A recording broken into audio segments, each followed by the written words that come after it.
नमस्कार बच्चों, स्वागत है सबका UP triple S C PET 2025 की math DI practice set number 5 में।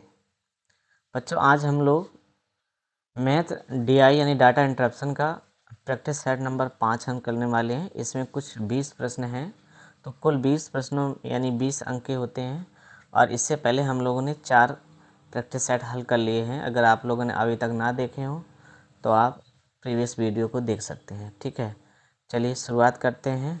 और वीडियो को पूरा लास्ट तक और अंत तक देखेंगे तो आपको बहुत ही अच्छे से समझ में आएगा और डीआई में आपकी और अच्छी पकड़ मजबूत होगी, जिससे आपके 20 अंक मजबूत होंगे। ठीक है बच्चों, चलिए शुरुआत करते हैं हम अपने इस वीडियो की। चलिए देखते हैं अपना पहला प्रश्न क्या है। एक इसमें देखिए ये पाई चार्ट दे रखा है। पाई चार्ट से संबंधित कुल 1 से लेकर 5 तक प्रश्न हैं। तो निम्न पाई आरेख एक महीने में x द्वारा किया गया कुल व्यय प्रतिशत में दर्शाता है। पाई आरेख के आधार पर नीचे दिए गए प्रश्न का उत्तर देना है, जिसमें आपके अन्य व्यय भोजन, शिक्षा, स्वास्थ्य, कपड़े और ये चीज़ें वगैरह दे रखी हैं। तो यहाँ पर देखेंगे आप, एजुकेशन 37.5% है, हेल्थ 12.5% है, क्लोथ है 12.5%, अदर एक्सपेंस जो है, अदर खर्चे जो हैं वो है 25%। अब पहला प्रश्न हमारा देखिए क्या कह रहा है यहाँ पर, यदि अन्य व्यय पर कोई खर्च नहीं करता है, यदि x अन्य व्यय पर कोई खर्च नहीं करता है और सभी अन्य व्यय पूर्ववत रहते हैं, तो x के कुल व्यय का लगभग कितने प्रतिशत हिस्सा शिक्षा पर खर्च होगा। अब जरा आप इस बात को समझिए। तो यहाँ पर आप देख रहे हैं कि ये जो पूरा ग्राफ है हमारा, ये ग्राफ आपका कुल खर्च का ये 100% के बराबर है। तो यहाँ पर मान लेंगे ये जो कुल खर्च है वो आपका 100% है, यानी 100% है। ठीक। अब देखिए उसने क्या कहा, अन्य व्यय पर वो कोई खर्च नहीं करता है। अन्य व्यय यहाँ पर देखो कितना दे रखा है, 25%। इसका मतलब यहाँ से पहले आप 25% तो अलग कर दीजिए, तो बचेगा कितना, 75%। यानी अब वो जो खर्च करता है वो 75% पे कर रहा है। और उसने ये कहा है कि वो शिक्षा पर, जो शिक्षा पे खर्च कर रहा है वो कुल खर्च का कितना प्रतिशत है। तो शिक्षा पर जो खर्च कर रहा है वो शिक्षा पर, यहाँ पे देखिए एजुकेशन पे 37.5%, 37.5%। ठीक है। और यहाँ पर स्कूल खर्च कितना रह गया है, 75 और गुणे 100। तो आइए इसको हल करते हैं। 37.5 दूनी 75 होता है और 2 से ये काट देंगे 100 को 50 बार। तो ये आपका कितना आ जाएगा, 50% आ जाएगा। 50% आ गया, ये आपका आंसर है। ठीक है, यहाँ पे विकल्प नंबर आपका ए दे रखा है, 50%। बताइए बच्चों, क्या आप सभी को क्लियर है? क्लियर है सबको? चलिए बच्चों अगले प्रश्न पे चलते हैं। देखिए अगला प्रश्न क्या है हमारा, यदि x बचत करने और प्रत्येक मद पर 20% की एक समान कटौती करने पर निश्चय करता है, x द्वारा किए जाने वाले कुल व्यय में शिक्षा पर व्यय होने वाले हिस्से में कितने प्रतिशत का परिवर्तन हो। अब इसको आप थोड़ा ध्यान से समझना है। यहाँ पर क्या लिखा है, x, यहाँ पर देखिए आपका कुल खर्च जो है वो आपका तो पूरा 100% है। कुल खर्च कितना है, 100%। ठीक है। अब देखिए यहाँ पर उसने कहा कि प्रत्येक मद पर वो 20% की समान व्यय कटौती करता है। अब इस पर अगर 20% की कटौती हो गया सभी पर, तो आपका कुल व्यय खर्च जो है कितना रह गया, 80%। इसके बाद उसने कहा x द्वारा कुल व्यय में शिक्षा पर व्यय। शिक्षा पर व्यय देखिए बच्चों कितना दे रखा है, 37.5%। 37.5% शिक्षा पे कुल व्यय है, 37.5% बटे कितना हो जाएगा, 80 और इंटू 100।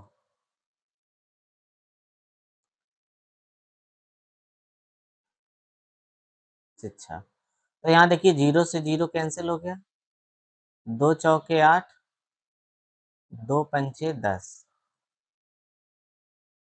ठीक है, और इसको चलिए कटाते हैं, कितने बार कटेगा ये? देखिए यहाँ पर, तो शिक्षा पर कुल व्यय कितना है? 37.5%। 37.5% शिक्षा पर कुल व्यय है, तो इसका 80% कितना होगा? दो पंचे 10, दो चौके 8, 5 से ये काट देंगे, 5 सत्ते 35 और 5 पंचे 25।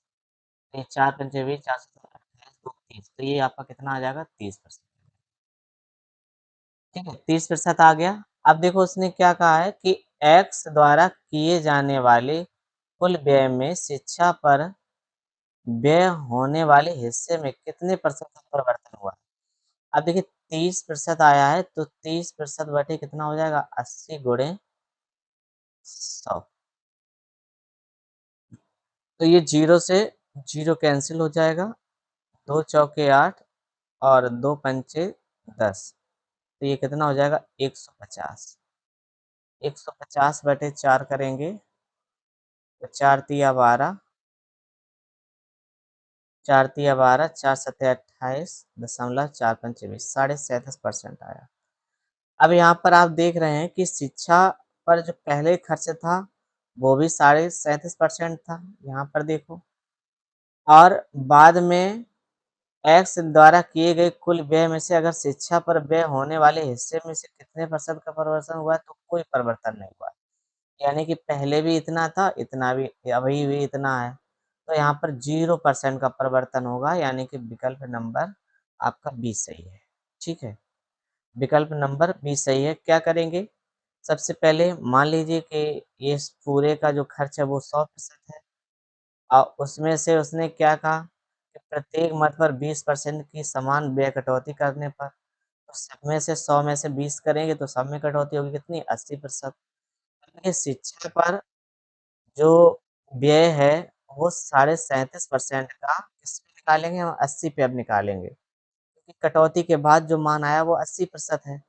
तो 80 बटे 100 इसको हल करेंगे, कितना आया? 30%। अब 30% जो ये है मान, वो कटौती किस पे है? 80 पे। 30 बटे 80 गुणे 100, इसको हल किया तो 37.5% आया।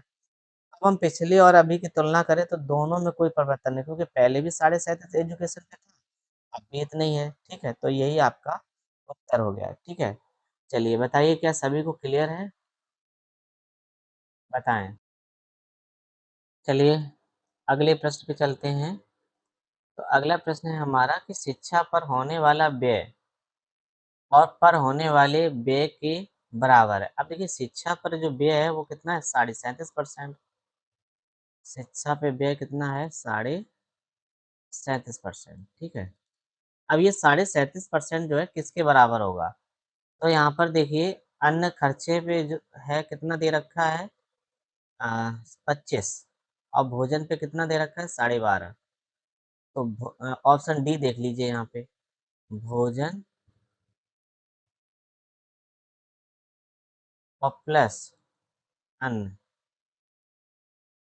तो भोजन पे 12.5% है, और अन्न पे कितना है? 25। तो जोड़ देंगे, 5 2 7, 37.5%। तो देखिए भोजन और अन्न का जो खर्चा है वो शिक्षा के खर्चा के व्यय के बराबर है।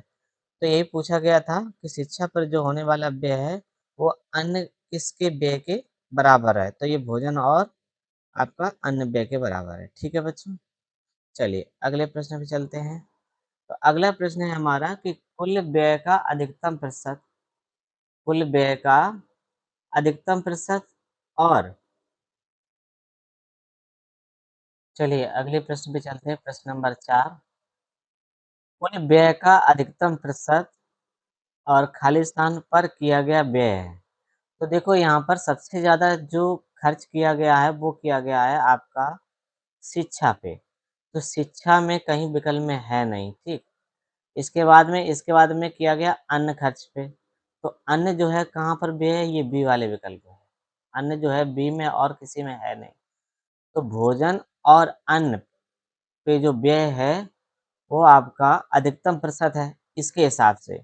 वैसे तो आपका एजुकेशन था यानी कि शिक्षा पर था, शिक्षा विकल्प में है नहीं, तो आपका भोजन और अन्न हो जाएगा जो कि शिक्षा के बराबर था, अभी पीछे हमने देखा था। तो यहाँ पर विकल्प नंबर आपका बी सही हो जाएगा, ठीक है। चलिए इसी प्रकार से अगले प्रश्न पे चलते हैं। तो बच्चों अगला प्रश्न है हमारा,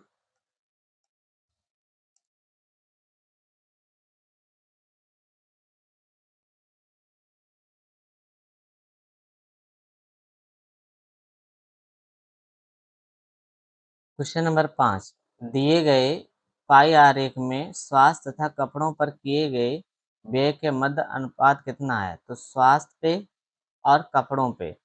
तो देखिए यहाँ पर हेल्थ पे कितना है? 12.5 और क्लॉथ पे कितना है? ये भी 12.5 है। तो 12.5 का रेशियो जो होगा 12.5 के साथ, तो कितना हो जाएगा? 12.5 कैंसिल हो गया, 1:1 बनेगा, 1:1। ये आपका आंसर है, ठीक है। तो आपका कितना बना? 1:1 बना, यानी कि विकल्प नंबर आपका सी सही है, ठीक है। चलिए डीआई के इसमें 5 प्रश्न थे, तो ये 5 प्रश्न आपके कंप्लीट हो गए हैं। मुझे उम्मीद है आपको सबको अच्छे से समझ में आया होगा। चलिए आगे चलते हैं हम लोग। चलिए अगले डीआई पे चलते हैं। तो देखिए अगला प्रश्न क्या है, इसमें 6 से 10 तक इस ग्राफ को आपको पढ़ना है। इसमें प्रश्न दिए गए, ग्राफ का अवलोकन करें और नीचे दिए गए प्रश्नों के उत्तर दें। तो नीचे दिए गए बार ग्राफ में एक कंपनी में नियुक्त किए गए हायर्ड और पदोन्नत किए गए यानी प्रमोटेड और उसमें से निकाले गए यानी कि फायर्ड कर्मचारियों की संख्या का आंकड़ों को दर्शाया गया है। तो यहाँ देखिए प्रश्न नंबर 6 आपका पहला प्रश्न है, 2003 में कंपनी से निकाले गए फायर्ड, 2003 में कंपनी से निकाले गए फायर्ड माने ये हैं फायर्ड वाले। आप यहाँ देखिए ये आपके हायर्ड हैं, ये प्रमोटेड है और ये फायर्ड है, ठीक।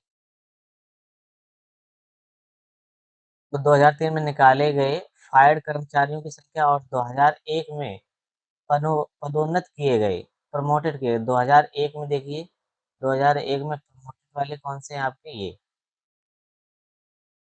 ठीक। तो इसमें कहा क्या, कहा पूछा है कि इसका अंतर क्या होगा? तो यानी कि 45 और -25। तो अंतर बताइए। 45 ये रहा और यहाँ से 25 से अंतर करेंगे तो कितने का अंतर आएगा? 20 का। ये आपका आंसर है 20, यानी कि विकल्प नंबर आपका ए सही है। ठीक है बच्चों, बताइए क्या आप सबको क्लियर? चलिए अगले प्रश्न पे चलते हैं। अगला प्रश्न है हमारा 7 नंबर, 2003 और 2005 के दौरान कंपनी में नियुक्त किए गए यानी हायर्ड किए गए कर्मचारियों की औसत संख्या और पदोन्नत किए गए कर्मचारियों की औसत संख्या का अनुपात क्या है? तो देखो वर्ष 2003 ये रहा आपका, ठीक है, और 2005 की ये रहा, यहाँ तक का हमें ऐड करना है, इनका औसत निकालना है। तो हायर्ड किए गए यानी कि नियुक्त किए गए 38 ये रहे और इसमें ये 50 हैं और इसमें ये 40 हैं, यानी कि हायर्ड औसत क्या हो जाएगा? 38, 50 और 40, ठीक है। तो इन सबको ऐड करेंगे कितना हो जाएगा आपका? 128, 128 और बटे में औसत निकालना है तो बटे में कितना हो जाएगा? 30, 3, यहाँ बटे में 3 हो जाएगा। अब देखो यहाँ पर इसके बाद में हमें निकालना है प्रमोटेड वाले यानी कि पदोन्नत किए गए कर्मचारियों की संख्या। प्रमोटेड प्रमोटेड बच्चों इसी में देखना है आपको। प्रमोटेड कौन वाले हैं? ये देखिए आपका ऑरेंज कलर वाले प्रमोटेड हैं। यहाँ देखिए कितना है? 55, ये 40 और फिर ये 50, यानी 55 प्लस 40 और प्लस 50 और बटे में कितना हो जाएगा? 3। तो इसको हम करेंगे ऐड तो कितना हो जाएगा? 145, 145 अपॉन में कितना हो जाएगा 3। तो देखिए इसके बीच में रेशियो क्या हो जाएगा, हायर एंड प्रमोटेड के बीच में 128/3 और 145/3। ये 3 से 3 कैंसिल हो जाएगा, तो ये रेशियो बन जाएगा आपका 128 रेशियो 145। ठीक है, यही आपका आंसर है 128, यानी विकल्प नंबर सी दे रखा है। बताइए बच्चों, क्या आप सबको क्लियर है या किसी को कोई दिक्कत हो तो बताएं। चलिए बच्चों अगले प्रश्न पे चलते हैं। प्रश्न नंबर 8, नियुक्त किए गए और निकाले गए संबंधित उपरोक्त दिए गए आंकड़ों के सिवाय कर्मचारियों की संख्या में कोई भी बदलाव नहीं हुआ है। ऐसा मानकर चलिए कि यदि 2001 में कंपनी में कर्मचारियों की संख्या कितनी है, 500। 500 थी, तो 2001 और 2004 में 4 के लिए कंपनी कर्मचारियों की संख्या 4 के लिए कंपनी कर्मचारियों की संख्या के प्रतिशत के रूप में और पदोन्नत में किए गए कर्मचारियों की संख्या का लगभग अंतर क्या है? ये आपसे पूछ रहा है। तो ज़रा देखिए बच्चों, बस यहाँ पर बच्चों देखना है आपको कि ये 500 आपका कुल दे रखा है और यहाँ पदोन्नत प्रमोटेड 2001 में, यहाँ देखिए ये कितने हैं आपके 25, 25 आपके प्रमोटेड हैं, तो कुल कर्मचारी कितने हैं 500। तो मान लो इसमें से जो कंपनी के कर्मचारी हैं वो कितने हैं, x% हैं, तो x बटे कितना हो जाएगा 100। तो ये 100 से 100 कैंसिल हो गया और ये 5 से 25 कट जाएगा। तो यहाँ पर आपका कितना आ जाएगा, x बराबर कितना आ गया आपका 5% आ गया। ठीक है, अब दूसरा देख लीजिए 2004 के लिए। 2004 में प्रमोटेड कितने हैं, 40 हैं। तो यहाँ पर 40 बराबर 500 का, इसको आप बाई कर्मचारी मान लें, बटे 100। ये 0 0 कैंसिल हो गया, 5 से काटेंगे तो ये 8 बार कटेगा, तो यहाँ पर बाई का मान कितना आ जाएगा, 8% आ जाएगा। ठीक है, तो इनके बीच में अंतर कहाँ था, 8 में और 5 का अंतर कितने प्रतिशत का है, 3% का। यही आपका आंसर है, यानी कि विकल्प नंबर ए दे रखा है कितना, 3%। ठीक है, बताइए क्लियर हुआ सबको, क्लियर हुआ सबको, बताएं।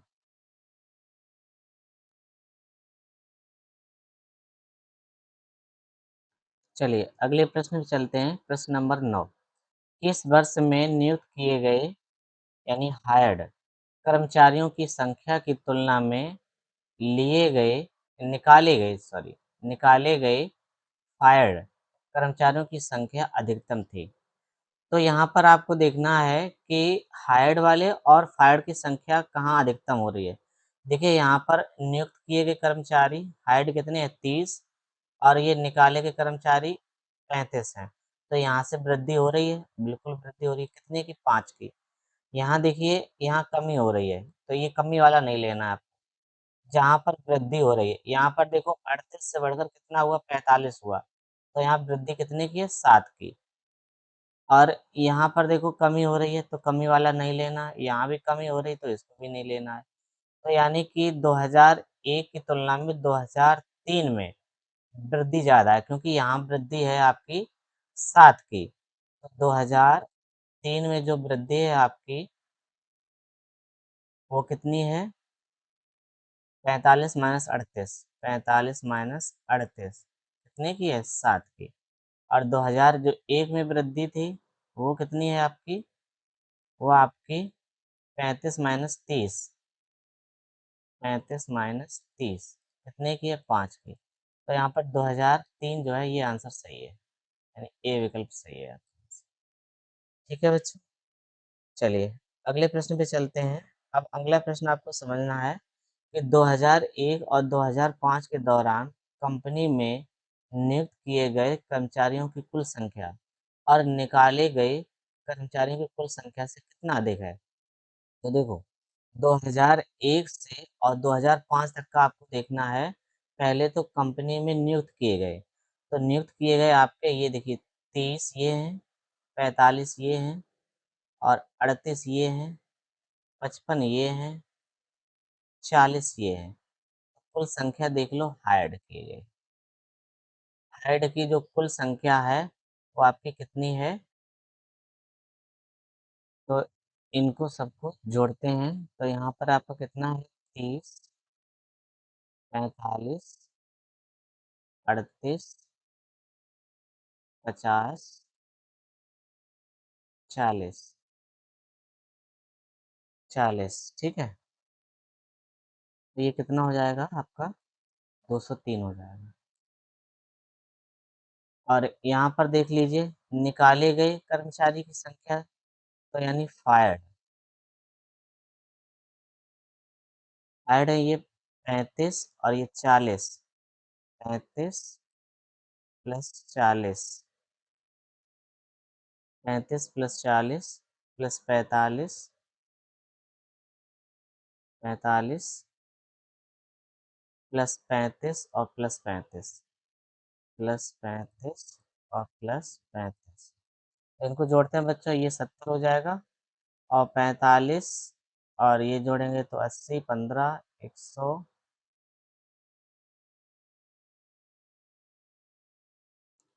190। कितना हो गया आपका? 190 ठीक है।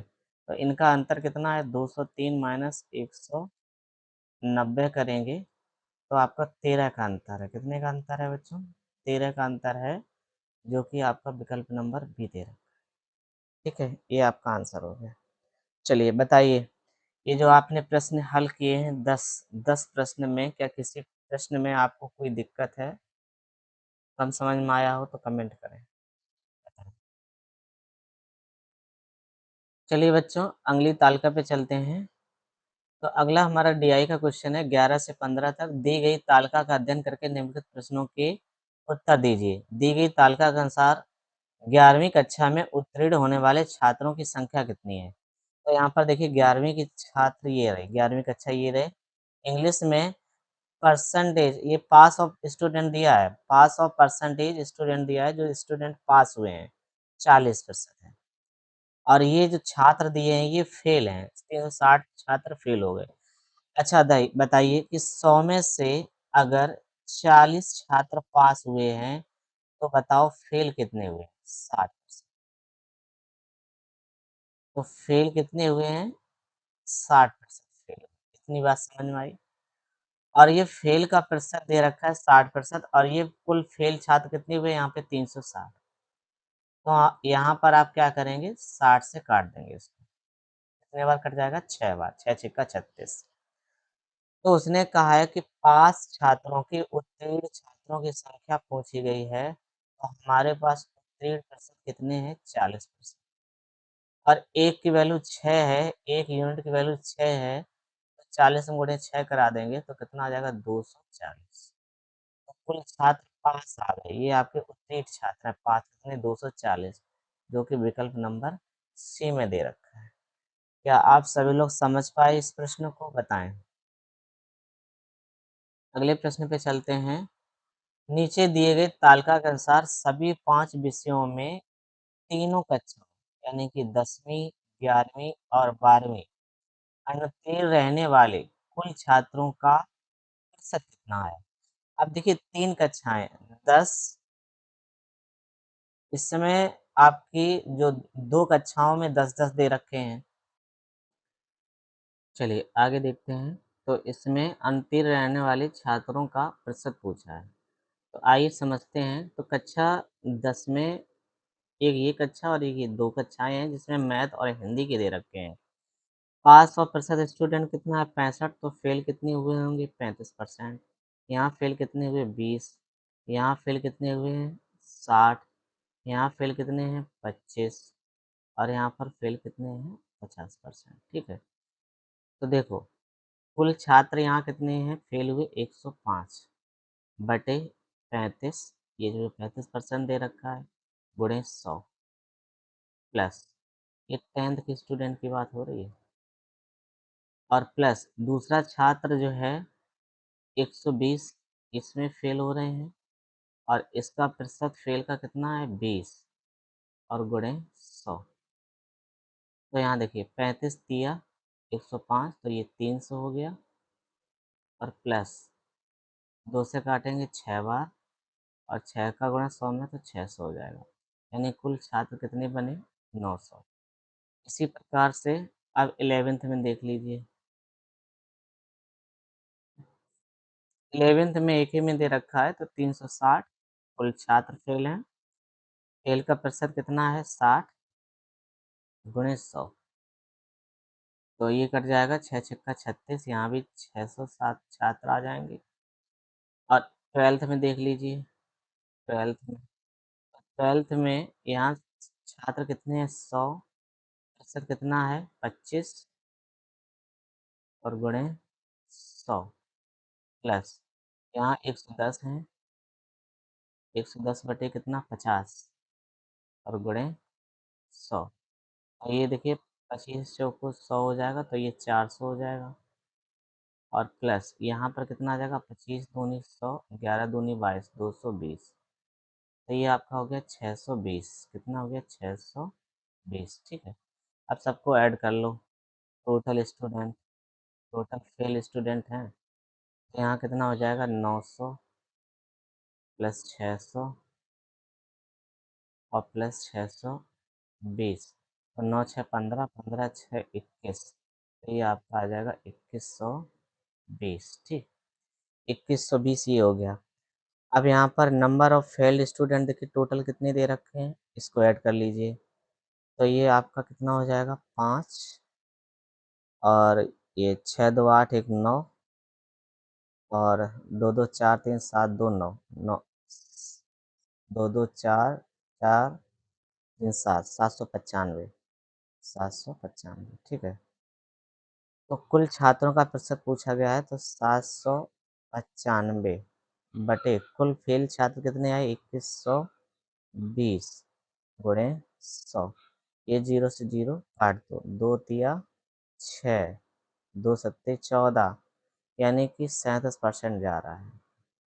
ये आपका जा रहा है 37.5% 37.5% ये आंसर है विकल्प नंबर बी ठीक है।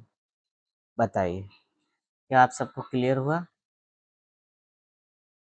क्या क्लियर हुआ आप सबको बताएं किसी को कोई दिक्कत हो तो। हाँ जी चलिए अगले प्रश्न पे आते हैं। इसमें लिखा है कि दी गई तालिका के अनुसार सभी पांचों विषयों में 3 कक्षाएं अर्थात 10वीं 11वीं और 12वीं में उत्तीर्ण होने वाले कुल छात्रों और अनुत्तीर्ण रहने वाले कुल छात्रों का अनुपात कितना है। तो यहाँ पर आइए इसको निकालते हैं। ये आपका पास स्टूडेंट दे रखा है ठीक है पास स्टूडेंट है और यहाँ पर फेल कितने हुए हैं 35%। 35 फेल हुए तो 35 से इसको काटेंगे कितनी बार 3 बार और 3 का यहाँ गुणा करा दें तो 3 5 15 और 3 18 1 19 कितना आ जाएगा 195। यहाँ देखिए पास आपके कितने 80% पास है तो फेल कितने हुए 20%। 20 का यहाँ इसको कटाएं तो 20 दिया 2 छंग 12 6 बार 6 बार कटेगा तो 6 का यहाँ गुणा करा दो तो 6 अट्ठे कितना हो जाएगा 48 480 हो गया ठीक है। अब देखो यहाँ पर 40 पास हैं तो फेल कितने हुए होंगे 60 और 60 का भाग इसमें देंगे तो कितने बार जाएगा 6 बार तो 6 का यहाँ गुणा कराएंगे तो 6 को 6 चौको 24 ये 240 हो गया। इसके बाद में देखिए यहाँ पर 75 पास हैं तो फेल कितने हुए 25 और फेल का ये अंक दिया है 25 चौको 100 4 का गुणा यहाँ कराओ ठीक है तो ये कितना हो जाएगा 600। इसके बाद में 50 पास है तो 50 ही फेल हुए होंगे 50 से इसको कटा दें हटाएंगे 5 दूनी 10 और 5 दूनी 10 2.2 और यहाँ पर गुणा करा दो 2.2 का ठीक है तो 22 पंचे कितना हो जाएगा 110 ये हो जाएगा। बताइए यहाँ तक चलिए यहाँ देखिए गलती हुई है, ये चीज़ें क्या करेंगे 75 चौको जो होता है वो 300 होता है, 75 चौको कितना हो जाएगा 300, ठीक है। चलिए इस सबको जोड़ते हैं, तो ये कितना हो जाएगा 1325, ठीक है, ये आपका हो जाएगा। और इसको हमने देखो पीछे भी जोड़ा था, ये आया था 795, देख लीजिए अभी पीछे हमने जोड़ा था इसको, ये देखो टोटल 795 आया है। तो यहाँ पर 1325 का और 795 से रेशियो पूछा गया है। तो 5 से हमें कटता दिखाई दे रहा है, 5 दूनी 10, 5 छक्का 30 और 5 पंचे 25, 5 एकन 5, 5 एकन 5, 2 बचा, 5 पंचे 25, 5 निम 45, तो 265 रेशियो 159, कहाँ है विकल्प नंबर ए, ये सही है, ठीक है। बताइए क्लियर हुआ सबको? किसी को कोई दिक्कत हो तो बताएं भाई। चलिए अगले प्रश्न को देखते हैं। यहाँ क्या लिखा है कि दी गई तालिका के अनुसार किन दो विषयों में उत्तीर्ण होने वाले छात्रों की संख्या सर्वाधिक है। अभी देखिए हमने पिछले प्रश्न में उत्तीर्ण छात्रों की संख्या निकाली है। अब आप ये सोच रहे हैं कि इसमें तो बहुत टाइम लगेगा। देखिए एक ही प्रश्न से दो उत्तर अगर हल हो रहे हैं तो आप उसको ज़्यादा टाइम लगना नहीं कहेंगे। तो इसमें इन्होंने क्या बताया था कि सबसे ज़्यादा छात्र जो हैं वो किसमें उत्तीर्ण हो रहे हैं, तो देखो 480 आपके हिंदी में हुए और 480 और साइकोलॉजी में यानी मनोविज्ञान में 300 हुए हैं, यही सबसे ज़्यादा है। तो आपका आंसर जो होगा हिंदी और मनोविज्ञान, ये ऑप्शन सी दे रखा है आपका, हिंदी और मनोविज्ञान, इसमें सबसे ज़्यादा आपके देखिए छात्र उत्तीर्ण हुए हैं। तो हिंदी में 480 हैं, मनोविज्ञान में कितने हैं 300, ये हिंदी में 300 हैं और मनोविज्ञान में, हिंदी में सॉरी 480 हैं, हिंदी में है 480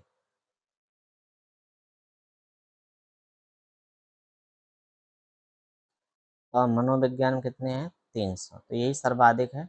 आपका विकल्प नंबर सी सही है। बताइए क्या आप भी किसी को कोई दिक्कत है? बताएं। अगले प्रश्न चलते हैं, प्रश्न नंबर 15। 12वीं कक्षा में साइकोलॉजी यानी मनोविज्ञान में उत्तीर्ण छात्रों की संख्या कितनी है? तो अभी देखिए पीछे प्रश्न को आपने हल हल किया था, तो यहाँ देखिए मनोविज्ञान में 12वीं कक्षा में कितने छात्र उत्तीर्ण हुए 300, देखो इसी से ये आपका सवाल लग गया, तो यहाँ पर 300 ये रहा विकल्प, ये आपका सही है, मनोविज्ञान में कितने 300, ठीक है। ये सवाल को आपने हल किया, थोड़ा यहाँ पे समय ज़रूर लगा है। देखिए यहाँ पर हमने क्या किया था कि 65 में से 100 में से 65 घटाया तो 35 बचा और 35% जो है ये फेल निकले हैं, फेल छात्र हैं, फेल प्रतिशत, और फेल प्रतिशत किसके बराबर होगा? फेल स्टूडेंट के। यानी 35 का भाग 105 में अगर दें तो ये 3 बार जाएगा और 3 जो आया है तो यहाँ पर अगर 65 में गुणा कराएँ तो हमें 5 स्टूडेंट मिल रहे हैं। इसमें थोड़ा हल्का टाइम लगा, लेकिन इसी सवाल से, इसी प्रश्न से आपके 2 प्रश्न और हल हो गए हैं, ठीक है? तो ये आपकी अच्छी बात है। तो एक ही प्रश्न से और भी प्रश्न हल हो जाते हैं। चलिए अगले प्रश्न पे चलते हैं। प्रश्न नंबर हमारा 16 नंबर का। चलिए इसको ध्यान से पढ़ेंगे और आप प्रश्नों के उत्तर, तो देखना है आपको, ग्राफ का अध्ययन करना है और प्रश्नों को उत्तर देना है। निम्नलिखित में से किस वर्ष में तीनों कंपनियों का निर्यात सबसे अधिक था? तो तीनों कंपनियों का ये निर्यात दे रखा है। तो यहाँ पर आप देख रहे हो सबसे ज़्यादा, यहाँ पर देखो ये 1999 वाला, ये भी आपका कंपनी एक्स का, कंपनी आपका वाई का, कंपनी एक्स का और कंपनी जेड का, तीनों के मान सबसे अधिक हैं। तो यानी कि निर्यात ये 1999 में सबसे ज़्यादा होगा। ये देख कर ही पता लग रहा है, यहाँ पर लगाने की ज़रूरत नहीं है, आपका विकल्प नंबर आपका डी सही है। ठीक है बच्चों, विकल्प नंबर डी बिल्कुल सही है। बताइए क्लियर हुआ? चलिए अगला प्रश्न देखते हैं कि 3 कंपनियाँ 1994 औसत निर्यात और 1995 में औसत निर्यात के बीच अंतर क्या था? 1994 आपका ये रहा, इनका देख लो।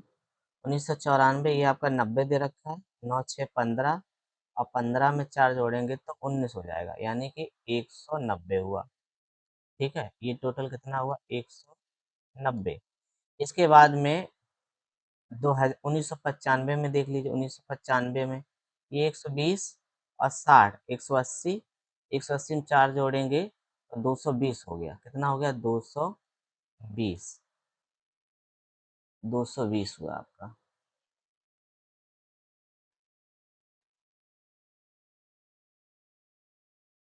ठीक है, तो यहाँ पर अंतर देखो कितना है भाई। 220 में से 190 घटाएंगे तो कितना बचेगा? 30 बचेगा, यानी कि 30 करोड़ का अंतर है। 30 करोड़ का अंतर है। बताइए, क्या क्लियर है? बिल्कुल बताइए।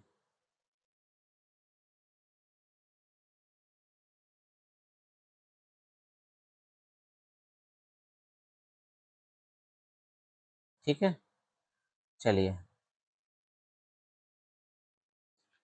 इस कंपनी में इसका औसत भी पूछ रहा है, तो औसत के लिए 3 से क्या करा देंगे? भाग करा देंगे। 3 से भाग कराएंगे तो 10 बार जाएगा, तो यानी आपका आंसर जो होगा वो 10 करोड़ आएगा। ठीक है, आंसर कितना आएगा? 10 करोड़ आएगा। ये डी विकल्प सही है। ठीक है बच्चों, तीनों कंपनियों के औसत का निर्यात पूछा, तो इसका हम लोग औसत करें, चाहे तो आप अलग अलग करके भाग दे सकते हैं या सीधा आप घटा के 3 का भाग कर सकते हैं। ठीक है, तो आपका 10 करोड़ आपका आंसर हो जाएगा। बताइए, अब क्लियर है सब? चलिए, अगला प्रश्न क्या है कि किस वर्ष में कंपनी बाई और जेड के निर्यात के बीच में अंतर अधिकतम था? तो कंपनी बाई देख ली, ये रेड वाली है, मतलब ऑरेंज वाली, और ये सिल्वर कलर वाली ये कंपनी जेड है। इन दोनों के बीच में देखो, यहाँ अंतर कितने का है? 20 का अंतर। ठीक है, यहाँ पर अंतर कितने का है? 20 का है। और यहाँ पर इनके बीच में अंतर देखिए, ये ये सीधा सीधा सबसे अधिक अंतर 94 में कितना हमें दिख रहा है? 40, और ये 50, यानी 50 का अंतर है। और यहाँ पर देखिए 1995 में ये यही अंतर हमें सबसे अधिक लग रहा है यहाँ पर। ये 120 और ये 40 है, सीधा सीधा 80 का अंतर है। ठीक है, और इस कंपनी में देखेंगे आप तो यहाँ पर 60 और 90, यानी कि 30 का अंतर है। इस कंपनी में देखेंगे आप तो ये 60 और 20, यानी कि 60 और 20, 20 का अंतर है। और यहाँ पर देखेंगे, यहाँ पर अंतर कितने का है?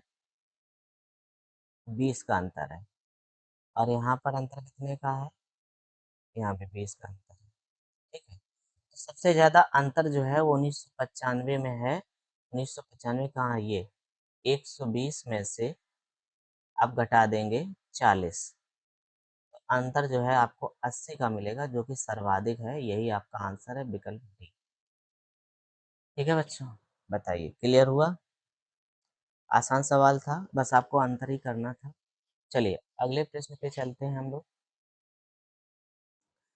अगला प्रश्न है 19 नंबर। वर्ष 1999 में कंपनी एक्स का निर्यात कंपनी जेड के निर्यात से कितने परसेंट अधिक है? तो यहाँ पर देखिए, 1999 आपकी ये रही वर्ष, और कंपनी एक्स आपकी ब्लू वाली है। ब्लू वाली कितना? 120। और कंपनी जेड ये सिल्वर वाली है, यानी कि ये कितना है? 100। तो यहाँ अंतर कितने का है? 20 का। 20 का अंतर कितने पे? 100 पे, गुणे 100। ये 100 से 100 कैंसिल हो गया, तो कितना आ गया आपका? 20% आ गया। यही आपका आंसर है, 20%। Number C. ठीक है बच्चों, क्लियर हुआ? और आज का हम लोग अंतिम प्रश्न है ये। वर्ष 1995 में तीनों कंपनियों का औसत निर्यात कितना है? तो वर्ष 1995 में ये देख लीजिए आप, 120, 40 और 60, तो कितना हो गया? 220। 220, ये आपका 120 प्लस 60 प्लस 40 बटे के करेंगे 3 औसत निकालने के लिए, और ये हो जाएगा 220। 220 में 3 का भाग लगाएंगे, 3 छंग 18, फिर 20 हो गया, 3 छंग 18, है ना? हाँ, 3 का भाग लगाएंगे तो कितना हो गया, 3 सते 21, एक बचा 10 हो गया, 3 का 9, यानी 73.33 आता रहेगा, 73.33 आता रहेगा, जो कि विकल्प नंबर ए दे रखा है। ठीक है, विकल्प नंबर ए दे रखा है। बताइए बच्चों, क्लियर हुआ सबको? तो बच्चों इस प्रकार से इस डीआई में आपके कुल 20 प्रश्न थे और 20 प्रश्नों को हम लोगों ने हल कर लिया है और सभी प्रश्न आपको अच्छे से समझ में आएंगे, ऐसा हम उम्मीद करते हैं। और पिछले वीडियो को ज़रूर देखना, रिवीजन करते रहो, जितना ज़्यादा रिवीजन करोगे उतना अच्छे समझ में आएगा। कोई क्वेश्चन आपको कम समझ में आया हो, दोबारा रिपीट करके देखो, फिर दोबारा देखो, तो ऑटोमेटिक आपको अच्छे से समझ में आ जाएगा। ठीक है, इसमें कोई डरने की बात नहीं है, बिल्कुल आसान थे क्वेश्चन ये। ठीक है, चलिए आज के लिए इतना ही रखते हैं। बहुत बहुत धन्यवाद। Thank you so much everyone to join us. और अगर आपने हमारा चैनल अभी तक सब्सक्राइब ना किया हो तो प्लीज़ कर लीजिए, क्योंकि हम वीडियो अपलोड करेंगे आपको नोटिफिकेशन तुरंत मिल जाएगा। और ऐसे ही वीडियो हम और भी आपकी प्रैक्टिस कराते रहेंगे। ठीक है, thank you so much. Okay.